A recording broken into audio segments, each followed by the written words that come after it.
वला तहिनु वला तहज़नु व अंतुमुल अअलौना इन कुंतुम मोमिनीन, मोमिनो तुम गम न करो। कितना साफ अल्लाह का वादा है। ला तहिनु वला तहज़नु, मुसलमानों तुम गम न करो, मुसलमानों तुम मायूस न हो जाओ। ला तहिनु वला तहज़नु, मुसलमानों तुम गम न करो, मुसलमानों तुम मायूस न हो जाओ।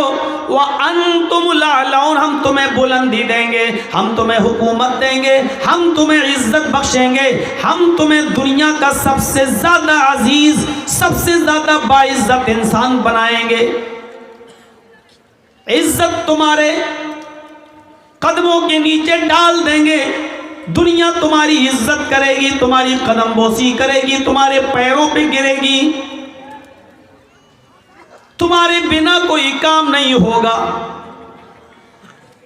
इन कुंतुम मोमिनीन, लेकिन ऐसा कब होगा? जब तुम पहले ईमान वाले बन जाओ, पहले तुम मोमिन बन जाओ। आज ऐसा नहीं है, इसका मतलब यह है कि हम ईमान वाले भी नहीं हैं। कितना साफ जुमला कहा है। जब शर्त ही पूरी नहीं हो रही है तो अल्लाह अपना वादा क्यों पूरा करे? मौलाना जर्जी साहब, हम शाम को आपके यहां खाना खिलाएंगे। हम खाना तब खिलाएंगे जब आप मेरे घर पे आओगे। शर्त क्या है? हम खाना तब खिलाएंगे जब तुम मेरे घर पर आओगे। जर्जी साहब जलसे के स्टेज पे बैठे हैं और सलीमुद्दीन साहब से कह रहे हैं कि भाई आपने तो कहा था कि खाना खिलाएं, क्यों नहीं खिला रहे हो? सलीमुद्दीन साहब कह रहे हैं मौलाना साहब, मैंने शर्त लगाई थी कि जब मेरे घर पे आओगे तब खिलाएंगे, स्टेज पे थोड़ी हमने वादा किया था। जर्जी साहब कह रहे हैं मैं भूखा हूं। सलीमुद्दीन साहब कह रहे हैं मर जाओ, मेरे बाप का क्या जा रहा है? मेरे घर आओगे तब खिलाऊंगा। और जाहिर है जर्जी साहब ने उस शर्त को पूरा नहीं किया, तो सलीमुद्दीन साहब भी इस बात के मजाज नहीं है कि वो हमें खाना खिलाएं। अल्लाह ने कहा हम तुम्हारी नमाज कबूल करेंगे, शर्त यह है कि तुम अच्छी तरीके से वुजू बनाओ। जर्जी साहब जोहर की नमाज पढ़ने जा रहे हैं, लेकिन हाल यह है कि सुबह फजर की नमाज पढ़ के सो गए थे, 12 बजे उठे, अजान की आवाज 12:15 बजे आई और मस्जिद में ऐसे ही घुस गए। किसी ने कहा जर्जी साहब नमाज पढ़ लीजिए, पढ़ ली, कबूल नहीं हुई। क्यों? तुमने वुजू ही नहीं बनाया। अच्छा मैं 4 और पढ़ लेता हूं। लोग कह रहे हैं 4 8 पढ़ ली फिर भी कबूल नहीं हुई। अच्छा मैं 4 और पढ़ लेता हूं। झुंझला गया कहने वाला, कहने लगा 4 क्या 4000 भी पढ़ डालो तो कबूल नहीं होगी। इसलिए नहीं होगी क्योंकि तुमने वुजू नहीं बनाया। अगर तुम चाहते हो कि आपकी नमाज कबूल हो तो पहले वुजू बनाओ। अल्लाह कहता है तुम्हारी नमाज हम तब कबूल करेंगे जब तुम अच्छी तरीके से वुजू बनाओगे। वुजू होगा तो नमाज होगी, वुजू नहीं तो नमाज नहीं। वुजू के लिए शर्त है, नमाज के लिए शर्त है वुजू। जब वुजू नहीं तो नमाज नहीं। इज़ा फात शर्त फातल मशरूत, जब मशरूत पूरा नहीं हुआ तो शर्त भी, शर्त पूरी नहीं हुई तो मशरूत भी पूरा नहीं होगा। जब आप किसी चीज़ की शर्त को पूरा नहीं कर रहे हैं, ए माइक मैन, ये माइक तूने लगाया है, अच्छी आवाज़ देगा तो पैसा दूंगा। माइक डिस्टर्ब कर रहा है, आवाज़ तो आदमियों तक नहीं पहुंच रही है, तो आप भी माइक मैन को पैसा नहीं देंगे क्योंकि उसने आपकी शर्त के मुताबिक माइक नहीं लगाया। अल्लाह कहता है हम तुम्हें बादशाही देंगे, हम तुम्हें इज्जत देंगे, हम तुम्हें हुक्मरान बनाएंगे, हम तुम्हें अजीज बनाएंगे। शर्त यह है इन कुंतुम मोमिनीन, पहले तुम अपने अंदर ईमान पैदा करके दिखाओ, पहले तुम पक्के सच्चे मोमिन बनकर दिखाओ। हमने जब बुनियाद ही छोड़ दी तो हम जलील नहीं होंगे तो क्या होंगे? इस माइक की बुनियाद है तार। ये तार आप खींच लें तो माइक आवाज देगा? नहीं देगा। और एक बात याद रखिएगा, मेरी मिसाल पर गौर कीजिएगा, जो चीज अपनी बुनियाद को छोड़ देती है वो कभी बुलंदी पर नहीं जाती है, इज्जत नहीं पाती है, बल्कि नीचे की तरफ जाती है, जलील होती है, पस्ती की तरफ जाती है। कभी आपने देखा है आम का फल आम के पेड़ पे लगा हुआ है? मैं आपसे पूछना चाहता हूँ, ये आम का पेड़ है और आम के पेड़ पे आम लटका हुआ है, अचानक हवा चलती है और आम आपस में टकराते हैं और एक आम टूटता है। वो आम जब टूटता है तो वो ज़मीन पर क्यों गिरता है? आसमान उसको अपनी तरफ क्यों नहीं खींचता है?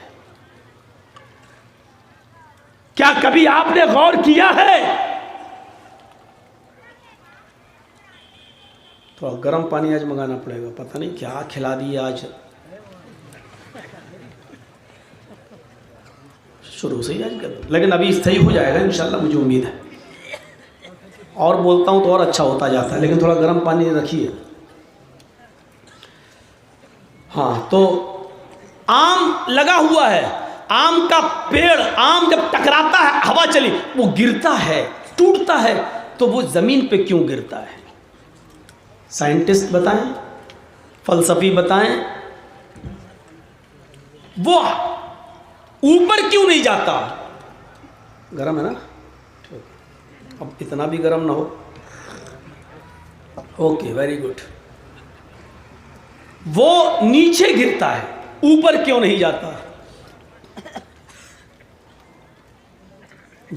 ये मिसाल है, जब तक वो अपनी जड़ और अपनी बुनियाद से जुड़ा हुआ था तब तक उसमें दिन पर दिन मिठास बढ़ रही थी, कच्चे से पक्का होता जा रहा था, उसमें मिठास आती जा रही थी। शुरू में खट्टापन था, बाद में उसमें मिठास आ गई, दिन पे दिन छोटे से बड़ा होता जा रहा है। क्यों? उसमें दिन पर दिन तरक्की होती जा रही है। क्यों? क्योंकि वो अपनी जड़ को पकड़े हुए है। लेकिन जब उसने अपनी जड़ से रिश्ता तोड़ लिया, टकराया और टूटा, जब उसने अपनी बुनियाद से रिश्ता खत्म किया, अपने रिश्ते को तोड़ा, तो वो जमीन पर आया। ये इस बात का इशारा है कि अपनी बुनियाद से रिश्ता तोड़ने वाला कभी तरक्की नहीं करता, वो जलील होता है, वो नीचे आता है। मुसलमान की बुनियाद है ईमान, मुसलमान की बुनियाद है इस्लाम, मुसलमान की बुनियाद है कुरान। जब तक ये ईमान से अपना रिश्ता मजबूत रखेगा, जब तक ये ईमान से जुड़ा रहेगा, दुनिया की कोई ताकत इसका कुछ नहीं कर सकती है। ये दिन पे दिन तरक्की करेगा, आगे बढ़ता जाएगा, लेकिन जब ईमान से रिश्ता तोड़ेगा तो गैर मुस्लिम इसको लुक़्मे अचल बनाएंगे। कभी मॉब लिंचिंग में मारा जाएगा, कभी दहशतगर्दी के इल्जाम में जेल की सलाखों में जाएगा, कभी मेरे भाइयों उस पर दूसरी कौमें मुसल्लत हो जाएंगी और उसको जलील ख्वार कर देंगी, इसलिए क्योंकि इसने इस्लाम से और ईमान से अपना रिश्ता तोड़ लिया है। जब तक ईमान के साथ जुड़ा रहेगा तरक्की करेगा, ईमान से रिश्ता तोड़ लेगा तो आम की तरह नीचे गिरेगा, तरक्की नहीं करेगा। पतंग तो आपने देखी होगी, मौलाना साहब देखी नहीं है, उड़ाते भी हैं। जर्जी साहब पतंग उड़ा रहे हैं, ढील दी और ऊपर गई और ऊपर गई और ऊपर गई। हवा उस पतंग को ऊपर ले जा रही है। वो पतंग जब तक अपनी डोर से जुड़ी हुई है, अपनी बुनियाद से उसका ताल्लुक जुड़ा है, ऊंचाई की तरफ जा रही है।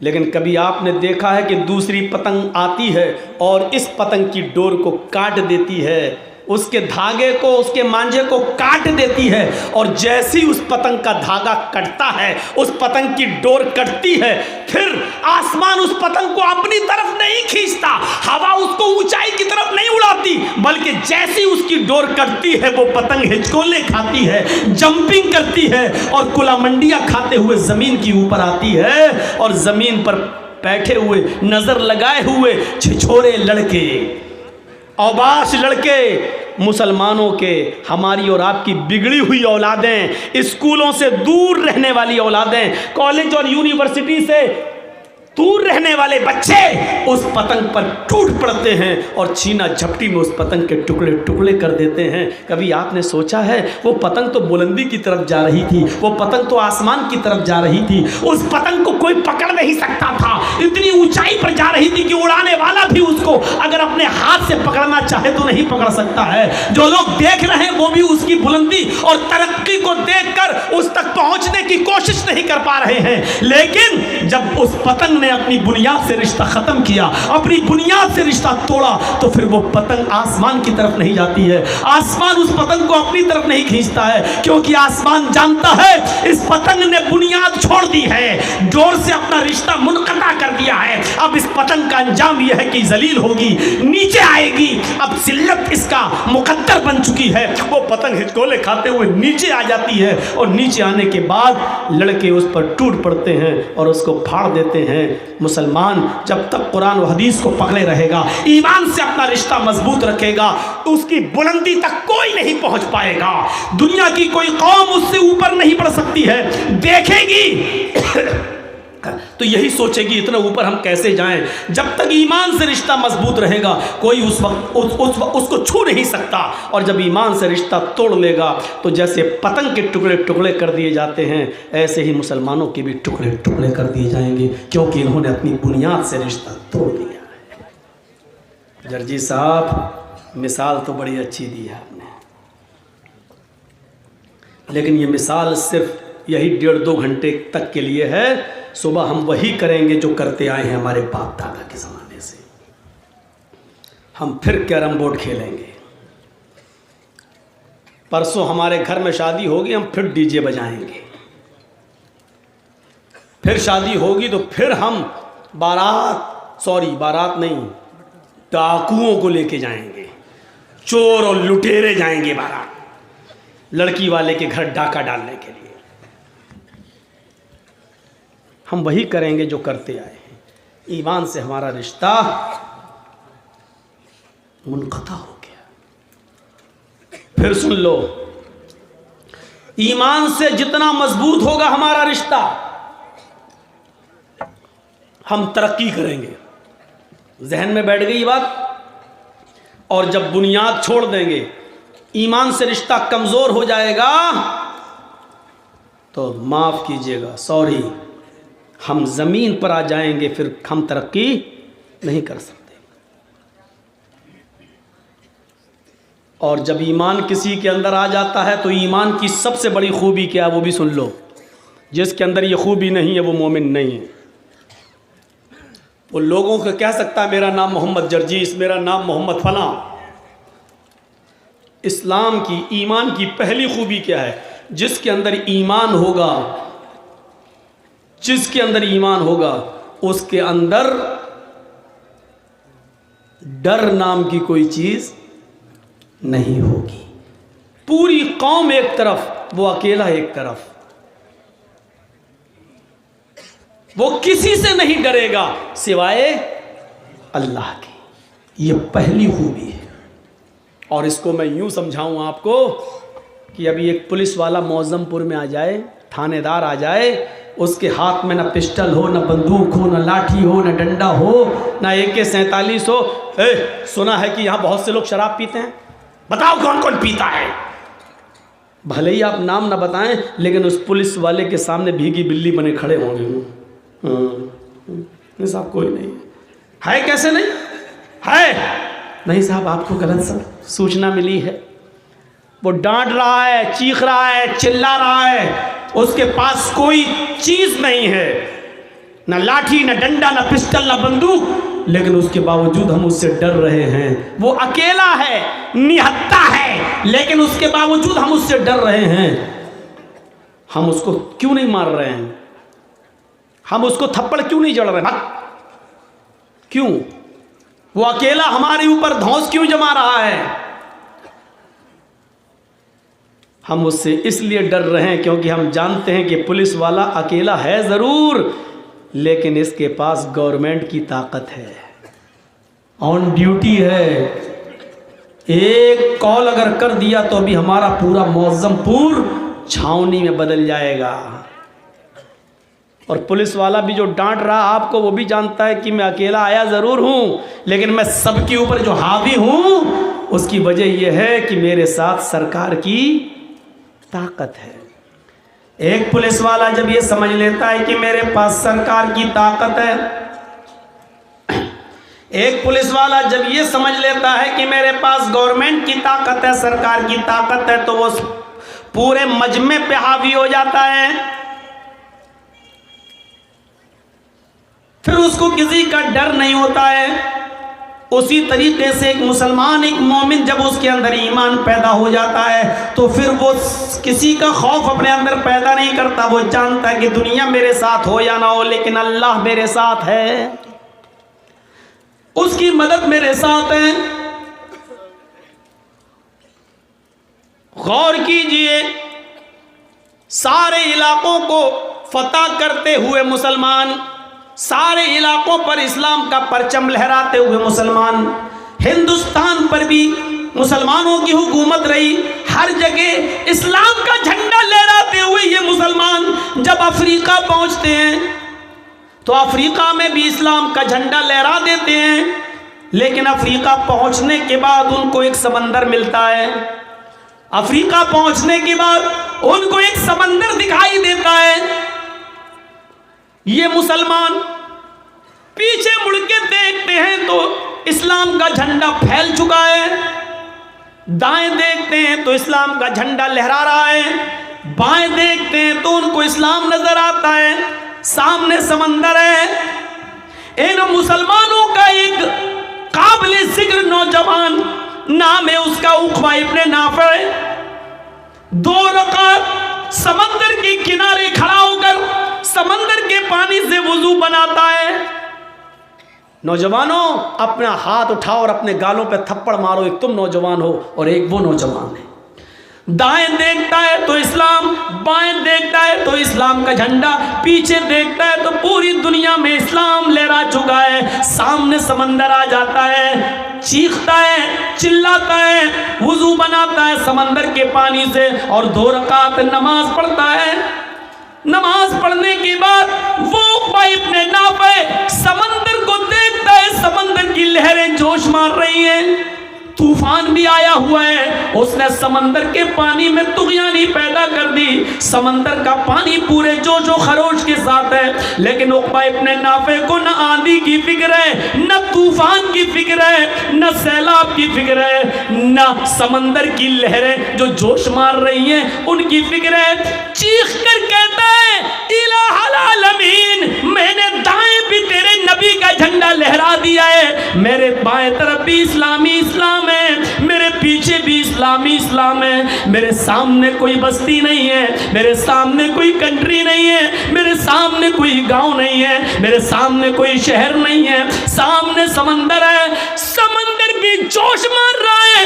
इलाहुल आलमीन, मुझे इस जोशीले समंदर की फिक्र नहीं है, मुझे सिर्फ इतना मालूम हो जाए इस समंदर के पार भी, इस समंदर को क्रॉस करने के बाद भी तेरी कोई बस्ती है, तेरा कोई मुल्क है जहाँ तेरा कोई बंदा रहता है।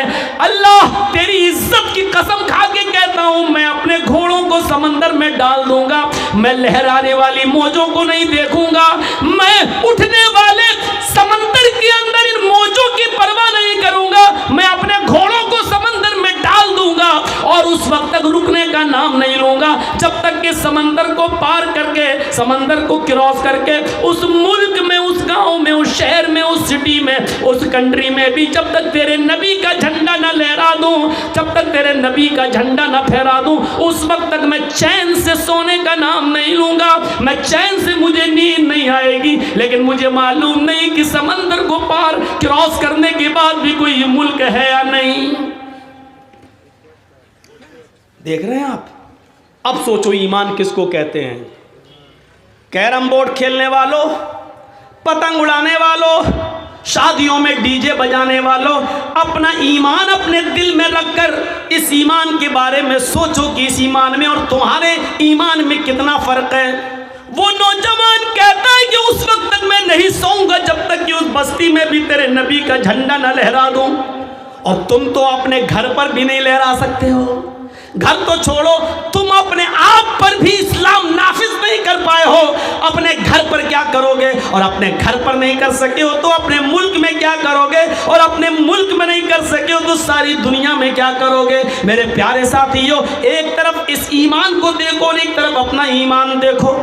उसके अंदर जब ईमान आया तो वो ये नहीं देख रहा है कि समंदर में हम अपना घोड़ा डाल देंगे तो मेरा अंजाम क्या होगा, समंदर की लहरें मेरे घोड़े को बहा देंगी। उसने कहा जब लोग अपने पे आते हैं तो नहीं देखते हैं। और इसी को तो देखकर इकबाल ने कहा था, दश्त तो दश्त है दरिया भी ना छोड़ा हमने, बहरे ज़ल्मात में दौड़ा दिए घोड़े हमने। वो कौन सा ईमान था जो समंदर की जोशीली लहरों को भी नहीं देखता था और कहता था, अल्लाह बस मुझे इतना पता चल जाए कि इस समंदर को क्रॉस करने के बाद भी कोई मुल्क है, कोई शहर है और जहां तेरी मखलूक रहती है। अल्लाह तेरी इज्जत की कसम मैं सोऊंगा नहीं जब तक कि उस बस्ती पर हम मोहम्मद का झंडा न फहरा दें। तुम अपनी बहनों को बाजारों में जाने से नहीं रोक सकते हो, कलिया चक की शॉपिंग करने से नहीं रोक सकते हो, अपनी बेटियों पर पाबंदी नहीं लगा सकते हो, अपने घरों पर इस्लाम क्या नाफिज करोगे? मौलाना क्या होगा यूपी के चुनाव में? मौलाना हर जगह ये, फिर ऐसा ना हो। वो तो होगा, क्यों रो रहे हो? देखो ये दिन हमें भी देखना पड़ेंगे, तुम्हें भी देखना पड़ेंगे, क्योंकि अल्लाह ने कहा है हम बुलंदी उसको देते हैं जो अपनी बुनियाद से जुड़ा हुआ हो। हम तो अपनी बुनियाद से रिश्ता ख़त्म कर चुके हैं, हम अपनी बुनियाद से रिश्ता तोड़ चुके हैं। हमें बुलंदी नहीं मिल सकती, हमें इज्जत नहीं मिल सकती, हमें तरक्की नहीं मिल सकती, क्योंकि बुनियाद से हमने रिश्ता तोड़ लिया है और हमारी बुनियाद है ईमान। ये ताकत आ जाती है ईमान के बाद। हमारे अंदर ये ताकत है। जिस लड़के की शादी हो रही है वो खुद डीजे बंद नहीं करा सकता है।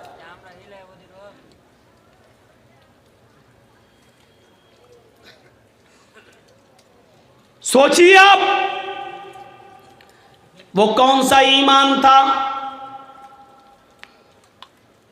हम जरा उस ईमान के बारे में तसव्वुर करें कि वो कौन सा ईमान था। थोड़ा सा कि हुकूमतों को, सल्तनतों को पलटते हुए तारिक इब्ने ज़ियाद, सारी जगह इस्लाम लहराता हुआ तारिक इब्ने ज़ियाद जब स्पेन पहुंचता है, स्पेन भी अफ्रीका में है, जब स्पेन पहुंचता है तो तारिक इब्ने ज़ियाद अपने साथ जिन फौजियों को लेकर गया था, जिन कश्तियों में बैठकर सफर करते हुए जब पहुंचा था और स्पेन में पहुंच चुका तो उसने कहा सारी जगहों पर हमने इस्लाम लहरा दिया है, फहरा दिया है, इस्लाम का झंडा फहरा दिया है, मोहम्मद का दीन हर जगह पहुंच चुका है, सिर्फ स्पेन बाकी रह गया है। अब हमें स्पेन के अंदर इस्लाम का झंडा लहराना है, अब हम इस्लाम की दावत स्पेन के अंदर देने आए हैं। नौजवानों क्या मेरा साथ दोगे? तारिक इब्ने ज़ियाद की फौज ने कहा बिल्कुल, हम तो आए इसीलिए ताकि आपका साथ दें। तारिक इब्ने ज़ियाद ने कहा अगर तुम चाहते हो कि इस बस्ती में इस्लाम का झंडा लहरे, मोहम्मद का दीन तरक्की करे, तो सबसे पहले जिन कश्तियों पर तुम सवार होकर आए हो उन कश्तियों में आग लगाओ। हाय हाय, जिन नावों में, जिन कश्तियों में बैठकर तुम आए हो उन कश्तियों में तुम आग लगाओ। उन फौजियों ने कहा कि हम आग क्यों लगाएं? इस्लाम का झंडा लहराने के बाद फिर हमें अपने घर भी तो जाना है। अगर कश्तियों में आग लग गई तो हम समंदर को पार करके अपने घर कैसे जाएंगे जब कश्तियां ही नहीं रहेंगी? तारिक इब्ने ज़ियाद ने कहा पहले नाव अपनी सारी कश्तियां जलाओ। जब सारी कश्तियों में आग लगा दी गई तब तारिक इब्ने ज़ियाद ने कहा अब सुनो, अब तुम अच्छी तरीके से लड़ोगे और अच्छी तरीके से मुकाबला करोगे, क्योंकि अब तुम्हें अपने घर जाने की फिक्र नहीं होगी। ईमान देखिए किसी के अंदर जब ईमान पैदा होता है तो कैसे पैदा होता है। सुनो, हमने कश्तियां जला दी हैं, घर वापस जाने का सपना तुम्हें नहीं देखना है। अब इस स्पेन के अंदर इस्लाम का झंडा लहराना है।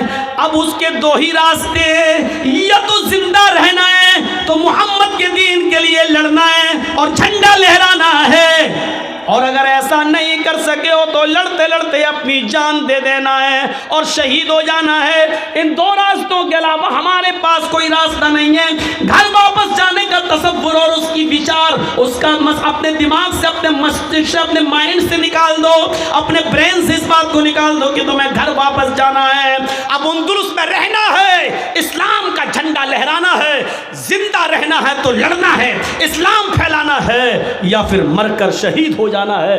दो, तीसरा रास्ता नहीं है। मेरे भाइयों, ये ताकत ईमान की ताकत थी। ईमान की ताकत तारिक इब्न ज़ियाद के अंदर, जिसने कश्तियों को जला दिया ताकि हमारे किसी फौजी को देखा है हम हार जाएंगे, ये लोग बहुत ज़्यादा हैं, हमें मार देंगे, भागा, समंदर के पास आया, कश्ती उठाई और लेके चलने लगा। नहीं, जब कश्तियां ही जला दी गई तो भागने का तसव्वुर ही नहीं है। अब लड़ना है, या तो इस्लाम फैलाना है जिंदा रहकर, या मरकर शहीद हो जाना है। दोनों सूरतों में घर नहीं जाना है। मेरे प्यारे भाइयों, ये इस्लाम का तसव्वुर था, ये ईमान की ताकत थी। क्या कहोगे मौलाना? बात तो सही कह रहे हैं। जो आदमी रात के 12 और 1 बजे, जिसके ईमान की ताकत ये हो कि उसकी नज़रें मोबाइल पर हो और वो देख रहा हो अभी तो 1 GB बाकी है, 1.5 GB रोज़ मिल रही थी, ये टाइम ख़त्म होने से पहले इसको भी इस्तेमाल कर लो, तो बजाय इसके कि उसको कुरान की आयतें और कुरान की तिलावत सुनने में, किसी आलिम की तकरीर सुनने में वो 1 GB ख़त्म कर देनी चाहिए, लेकिन वो लायानी और बेहुदा चीज़ें देखकर वो 1 GB ख़त्म कर रहा है। ये हमारे ईमान का हाल है। वला तहिनु वला तहज़नु व अंतुमुल अअलौना इन कुंतुम मोमिनीन। मोमिनो तुम गम न करो, मोमिनो तुम मायूस न हो जाओ, मोमिनो तुम परेशान मत हो, मोमिनो तुम्हें परेशान होने की कोई ज़रूरत नहीं है, तुम्हें निराश होने की ज़रूरत नहीं है। व अंतुमुल अअलौन, तुम ही बुलंद रहोगे, तुम्ही को हुकूमत देंगे, तुम्ही को सरदारी देंगे। शर्त यह कि पहले तुम अपने अंदर ईमान पैदा कर लो, पहले तुम अपने अंदर ईमान पैदा कर लो। वो हजरत खंसा, औरतें आई है ना माँ बहनें, सुनो, तुम्हारी नकेल कसना ज़्यादा ज़रूरी है। और सुनो, वो कौन सा ईमान था, वो कौन सी ताकत थी? वो खंसा जो इस्लाम लाने से बहुत बड़ी शायरा थी। पहले तो खंसा का एक मुख्तसर सा इंट्रोडक्शन करा दूं। बहुत बड़ी शायरा थी और बहुत बड़ी बिजनेसमैन थी।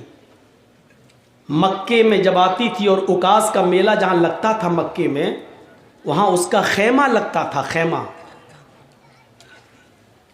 और उस खेमे के बाहर लिखा जाता था अरसल अरब, अरब की सबसे बड़ी शायरा, अरब की सबसे बड़ी मरसिया पढ़ने वाली खातून, इतनी काबिल औरत। लेकिन इस्लाम लाने से पहले उसकी हालत दूसरी थी। जब वो इस्लाम नहीं लाई थी, उसका एक भाई मुआविया, काफिरों ने उसको मार दिया, खत्म कर दिया, कत्ल कर दिया। खंसा अपने भाई मुआविया की याद में बूढ़ी हो गई, बार बार उसको याद करती रही। खंसा का दूसरा भाई था सख्र, खंसा का दूसरा भाई था सख्र। सख्र ने अपने भाई मुआविया का बदला लेना चाहा, दुश्मनों को पता चल गया, दुश्मनों ने खंसा के दूसरे भाई सख्र को भी कत्ल कर दिया। जब सख्र भी कत्ल कर दिया गया तो खंसा अपने दोनों भाइयों की जुदाई में परेशान हो गई। उसने शेर पढ़ना छोड़ दिया, लेकिन अपने भाई की जुदाई में जो वो शेर पड़ा करती थी, उस शेर से आपको अंदाजा होगा कि सखर के मरने के बाद खंसा को कितनी तकलीफ हुई।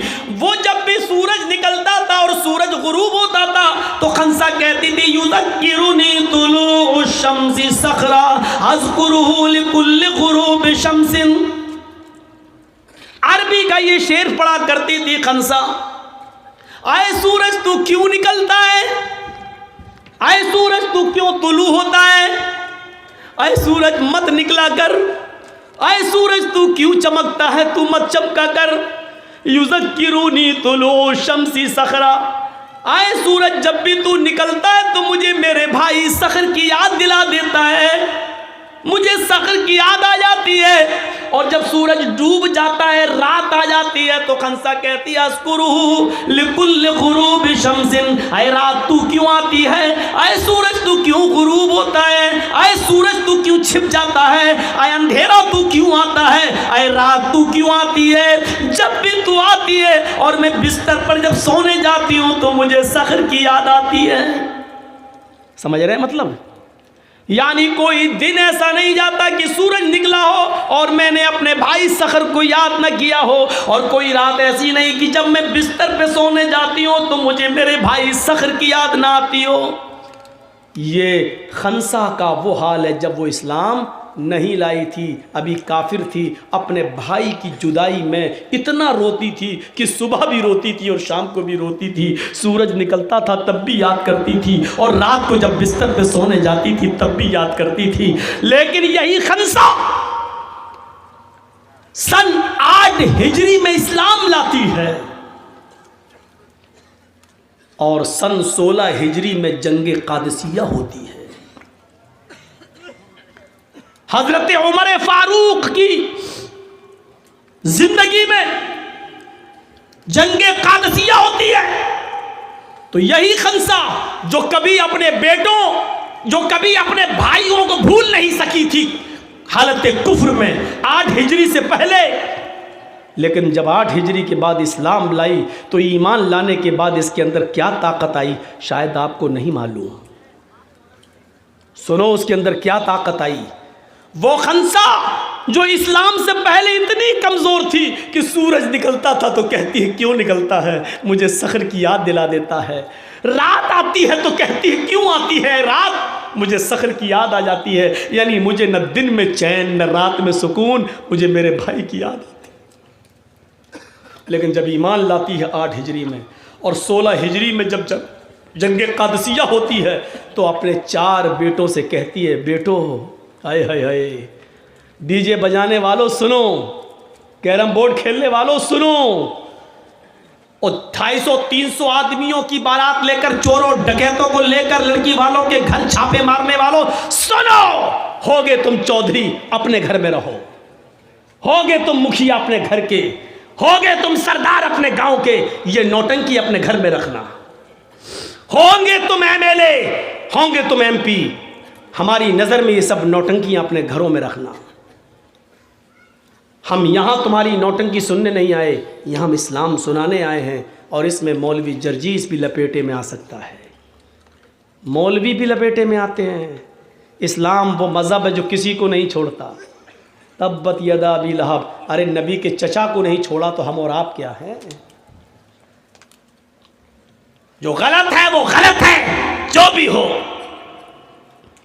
अभी कोई लड़का किसी लड़की को लेके भाग जाए, पंचायत बैठ जाएगी, सरदार जी आएंगे पंचायत करने के लिए, और दोनों तरफ की बातें सुन के क्या कहेंगे, साहब 8 दिन के बाद लड़की को लेके आया तुम्हारा लड़का, चल 2 लाख रुपए लड़के वाला लड़की को देगा। होता कि नहीं होता फैसला? ऐसा फैसला करने वाले सरदारों क़यामत के दिन अपनी गर्दन अल्लाह के अजाब में डाल चुके हो। तो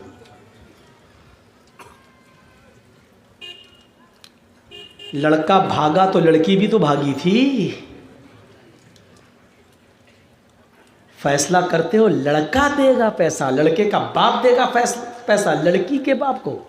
शर्म नहीं आती फैसला करने में तुम्हें? किस कानून के तहत तुमने ये फैसला किया है? ठीक है, मुजरिम है तो दोनों मुजरिम है ना।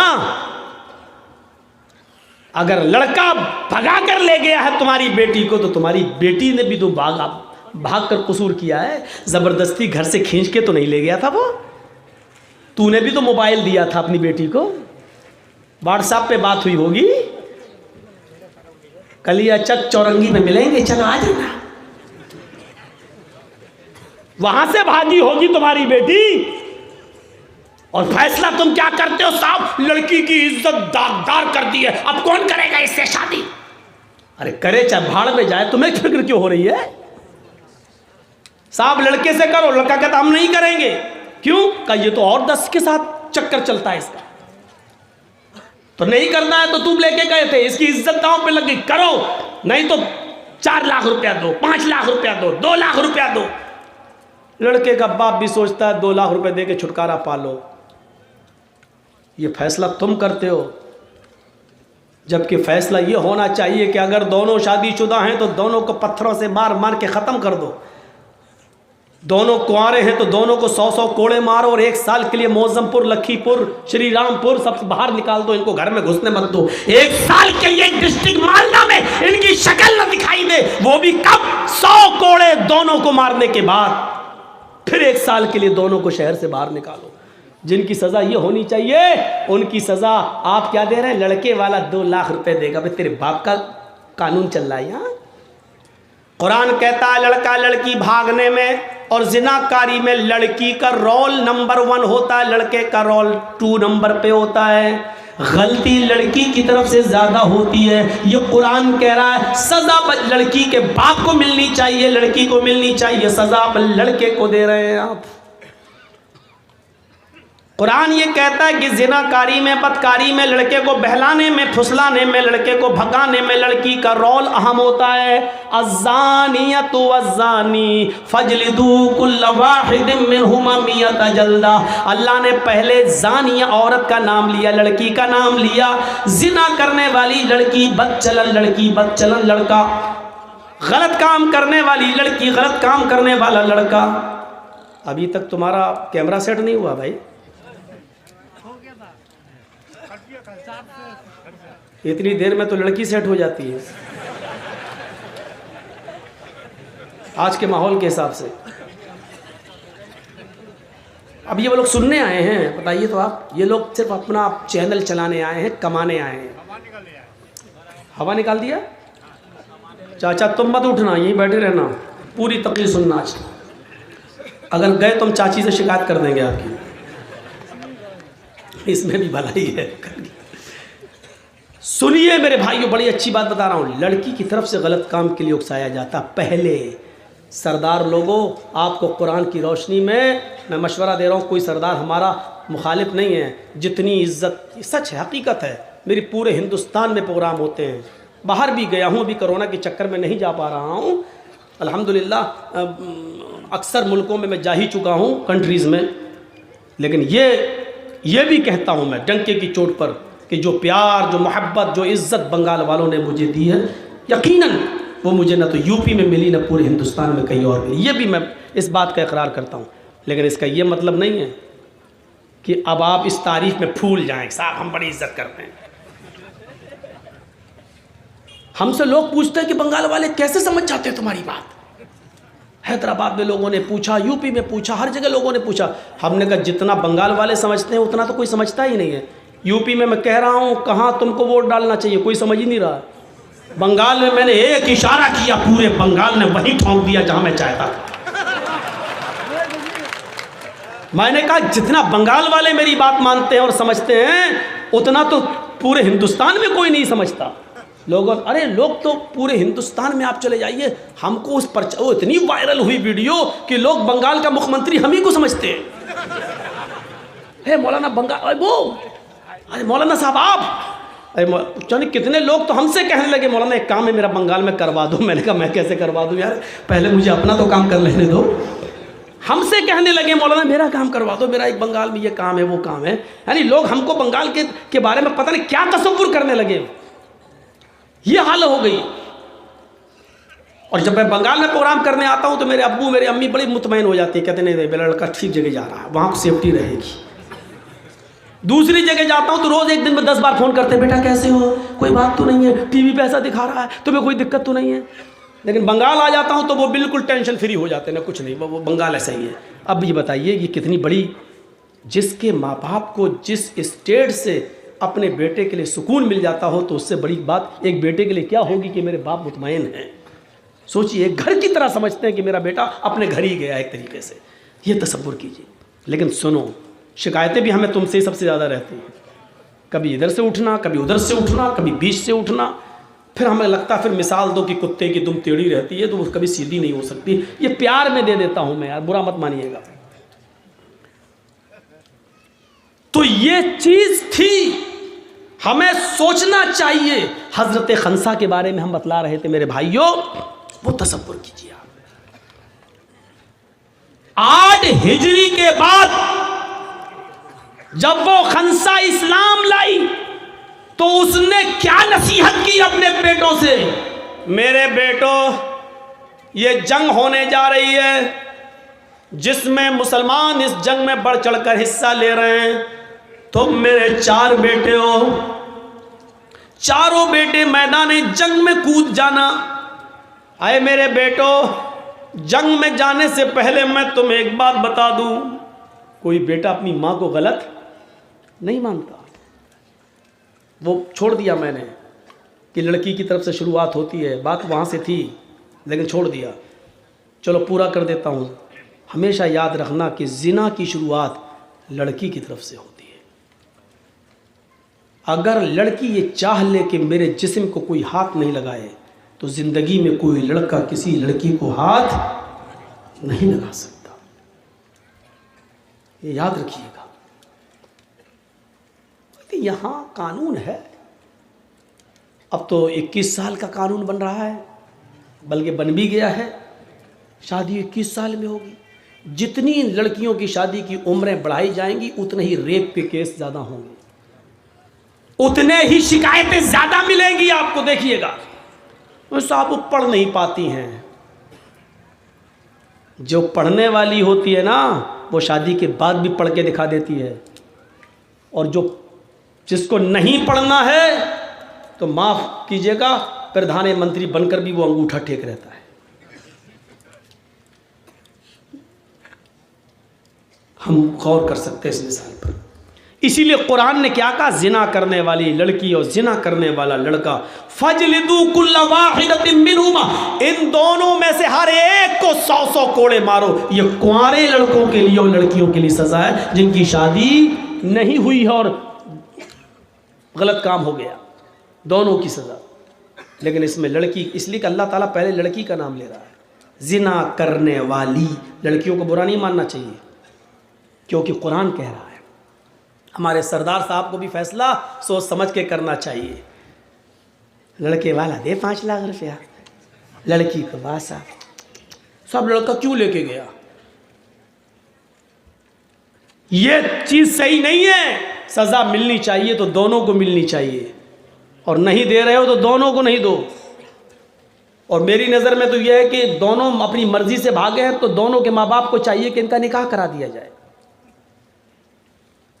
लेकिन ये चीज़ बहुत ज़्यादा पद फैलने दो। अगर हर दोनों, जो भागा और जो भगा के ले गया, दोनों के निकाह होने लगे, तब तो फिर आम हो जाएगा। फिर जो लड़का जिस लड़की को चाहता है और उनके माँ बाप शादी नहीं होने देते हैं, तो वो दोनों भाग ही जाएंगे। बाद में तो समाज में शादी हो ही जाएगी हम दोनों की, ऐसे नहीं होगी, इसलिए भाग चलो। इसलिए इस चीज पर बहुत गौर करने की जरूरत है कि ये कैसे रुकेगा। मस्जिद आपके यहाँ बन रही है, चंदे का ऐलान हो रहा है, मस्जिद की कमेटी बन गई, जलसे की डेट ली गई, जर्जी साहब 29-30 दिसंबर दे दी, जलसे की कमेटी बन गई। इन लड़कियों पर कैसे नकेल कसे, गरीब लड़कियां बैठी हुई, इनकी शादी कैसे हो, जहेज कैसे रोके, इस पर भी कमेटी बननी चाहिए आपकी और हमारी, इस पर गौर करना चाहिए। तो खंसा ने अपने 4 बेटों से कहा, मेरे बेटो कल मैदान जंग में कूद जाना। लेकिन कोई माँ अपने बेटे को अपनी सफाई पेश नहीं करती है। लेकिन माँ जब उसके 4 बेटे मैदान जंग में जाने लगे, ईमान देखिए, ताकत देखिए, बुनियाद से रिश्ता देखिए। 4 बेटे जब अपने हाथ में नंगी तलवार ले लेते हैं और मैदान जंग की तरफ जाते हैं, तो माँ आंखों में आंसू भरे हैं, लेकिन उसने आंखें आसमान पर डाली और आंसुओं को पी जाती है। अपने बेटों के सामने उसने आंसुओं को जमीन पर नहीं गिरने दिया। कहती है मेरे बेटो, मैं उस अल्लाह की कसम खा के कहती हूं, जिस तरह तुम्हारी माँ एक है, यानी तुम चारों की माँ एक है, उसी तरीके से तुम चारों का बाप भी एक है। यानी मैंने तुम्हारे बाप की अमानत में कभी खयानत नहीं की है। यानी तुम्हारी माँ ने किसी गैर मर्द का मुंह नहीं देखा है और मेरा कोई दूसरा शौहर भी नहीं रहा है। तुम चारों की जिस तरह माँ एक है, उसी तरीके से तुम चारों एक ही बाप के बेटे हो। मेरे बेटो, तुम्हारी माँ ने कभी तुम्हारे बाप की अमानत में खयानत नहीं की है। तुम मेरे ही बेटे हो। मेरे मरहूम बाप जो इंतकाल कर चुके, मेरे शौहर, तुम उसी मरहूम बाप की औलाद हो। आए मेरे बेटो, तुम्हारा बाप तुम्हारा जन्नत में इंतजार कर रहा है, या तुम्हारा बाप हालत कुफ्र में मर गया तो वो अपने अंजाम को पहुंच गया। लेकिन मैं अपनी अमानतदारी बता रही हूं कि मैंने तुम्हारी बाप की अमानत में मैंने खयानत नहीं की है। अरे मेरे बेटो, अगर तुम मैदान जंग में लड़ते लड़ते शहीद हो गए और मुझे तुम्हारी शहादत की खबर की इत्तला मिली तो मुझे खुशी मिलेगी। चारों बेटे मैदान जंग में गए।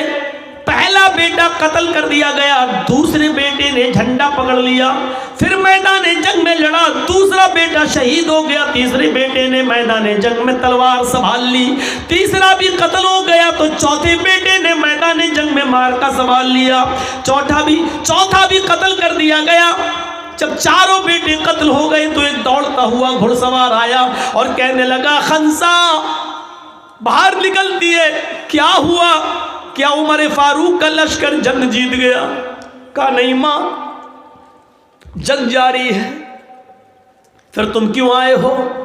मैं तुम्हें बताने आया हूं, मां तेरे चारों बेटे मैदान जंग में शहीद हो गए।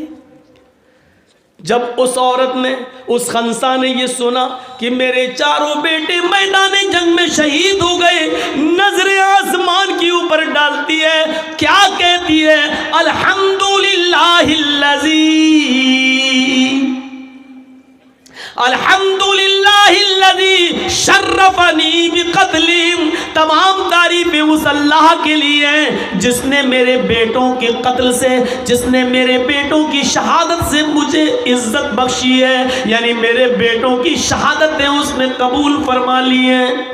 देख रहे हैं खंसा की जिंदगी में दो मोड़ आए, एक हालत कुफ्र का और एक हालत ईमानी का। हालत कुफ्र में वो दिन रात रोती थी, अपने भाई को याद करती थी और रात और दिन से कहती थी कि आए सूरज तू क्यों निकलता है, मुझे मेरे भाई की याद आती है। आए सूरज तू क्यों छिपता है, आए रात तू क्यों आती है, मुझे मेरे भाई की याद दिला देती है। लेकिन यही कमजोर औरत जब ईमान के दायरे में आती है तो अपने चारों बेटों की शहादत के बाद खुश होती है और कहती है अल्हम्दुलिल्लाहिल्लज़ी शर्रफनी बिक़त्लिहिम। तमाम तारीफें उस अल्लाह के लिए जिसने मुझे मेरे बेटों की शहादत से मुझे इज्जत बख्शी है, मुझे मुशर्रफ किया है। अब आप समझ लीजिए ईमान किसको कहते हैं। मेरे भाइयों, बहुत बार सुना होगा ईमान ईमान ईमान वाले, ऐ ईमान वालों तुम्हारे ऊपर रोजे फर्ज, ऐ ईमान वालों तुम्हारे ऊपर नमाज फर्ज। लेकिन ईमान कहते किसको हैं? सुनो, आज हम ईमान की डीपली गहराई के अंदर जाकर हम आपके दिमाग में इस बात को घुसा रहे हैं कि ईमान की हकीकत को समझने की कोशिश करो। मोमिन कहलाना बहुत आसान है, लेकिन मोमिन बनकर दिखाना बहुत मुश्किल है। जो अपने भाई का गम नहीं भूल पा रही थी, वो अपने बेटों की शहादत पर खुश है और कह रही है कि क़यामत के दिन अल्लाह इन बेटों की शहादत के बदले मुझे भी जन्नत दे देना, क्योंकि मैंने भी अपने बेटों को खोया है। अगर मेरे बेटों ने शहीद होकर मैदान जंग में लड़कर अगर उन्होंने अपनी जान का नजराना दिया तो मैंने भी अपनी कोख से पैदा करने के बाद अपने बेटों को खोया है। जरा तसव्वुर करो ईमान किसको कहते हैं। ईमान, वो औरतें ईमान क्या जाने जो अपने 5-6 साल के बच्चे की पैंट की चैन खोलकर नालियों में पेशाब कराती है, खड़े होकर बेटा यहाँ कर ले। वो क्या जाने ईमान से क्या ताल्लुक है। वो औरतें जो अपने बेटे का आज 5 साल का 6 साल का हो गया है, अपनी सहेलियों को बुलाकर घर में केक काटती और कहती हैप्पी बर्थडे टू यू। यह ईसाइयों की मुशाबिहत है, ये गैर मुस्लिमों की मुशाबिहत है जो आज हम कर रहे हैं। मन तशब्बह बिकौमिन फहुवा मिन्हु। अपने बच्चों का जन्मदिन और बर्थडे मनाने वालों, कयामत के दिन ईसाइयों के साथ उठाए जाओगे, गैर मुस्लिमों के साथ उठाए जाओगे। मनाओ, कितने शौक से मनाते हो अपने औलाद का जन्मदिन, मनाओ। ईमान तो निकल चुका है, बुनियाद से हमने रिश्ता ख़त्म कर दिया है। हम क्या जाने ईमान किस चीज़ का नाम है। ये औरतें अपने बच्चों का जन्मदिन मनाती हैं, शर्म आनी चाहिए।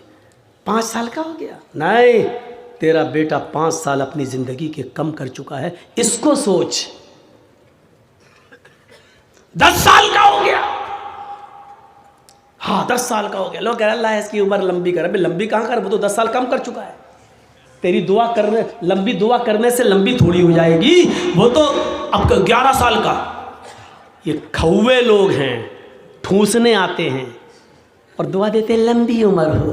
माफ़ कीजिएगा, नाजायज़ काम करके वहाँ दुआ दे रहे हो, वहाँ दुआ भी कबूल नहीं होगी। गलत काम करके दुआ कर रहे हो। 400 आदमियों की बारात गई, डीजे बजे, लड़के ने सेहरा बांध लिया हाथी की सूंड की तरह लटकाए, मेहंदी लगा ली हाथ में। पोंपूलाल पहुंच गए, बैठ गए स्टेज पर, वीडियो बन रही है और वीडियो बनने के बाद लड़की की वीडियो बन रही है, दुल्हन की, हेमा मालिनी की अम्मा की। आज वो इतनी सजी हुई है, लिपस्टिक, क्रीम, पाउडर सब के लग रही है जैसे वो हेमा मालिनी की अम्मा बन गई हो, लगी। उसकी भी वीडियो बन रही है। ये सारे हराम काम करने के बाद निकाह पढ़ने के पढ़ा जा रहा है। मौलाना साहब कह रहे हैं निकाह कबूल किया, लड़के ने कह दिया निकाह कबूल किया, और निकाह के बाद दुआ हो रहा अल्लाह शादीशुदा ज़िंदगी में बरकत अता फरमा। हराम काम करने के बाद बरकत की दुआ दे रहा हो, 2 साल में तलाक हो जाएगी। शर्म नहीं आती तुम्हें दुआ देते हुए? सारे हराम काम करने के बाद वहां दुआ दे रहे हो, हैं? नापाक नमाज पढ़ लो, नापाक बगैर वुजू के मस्जिद में चले जाओ, नमाज पढ़ लो, और नमाज पढ़ने के बाद अल्लाह मेरी दुआ कबूल फरमा ले, अल्लाह मुझे जो है रोजी रोटी में बरकत अता फरमा।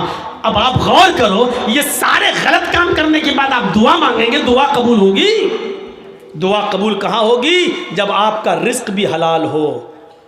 आपने 100 रुपए का पंजाबी ख़रीदा, 99 रुपये आपने रिक्शा चलाया, ई रिक्शा चलाया, टोटो चलाया, और कुर्ता मिल रहा है 100 रुपए का, पंजाबी मिल रहा है 100 रुपए का, 99 रुपए आपके मेहनत के, 1 रुपया आपको हराम का मिल गया। आपने 100 रुपए मिला के पंजाबी ले लिया, आपने वुजू भी बनाया, आपने गुस्ल भी किया, आपने नमाज भी पढ़ी, आप दुआ भी मांग रहे हैं, लेकिन अल्लाह के नबी फरमाते हैं कि जब तक वो कुर्ता तेरे जिस्म पर रहेगा, रब्बे काबा की कसम, उस ज़ात की कसम जिसके कब्जे में मेरी जान है, अल्लाह के नबी कहते हैं 1 रुकू कबूल नहीं, 1 क़याम कबूल नहीं, 1 सजदा कबूल नहीं।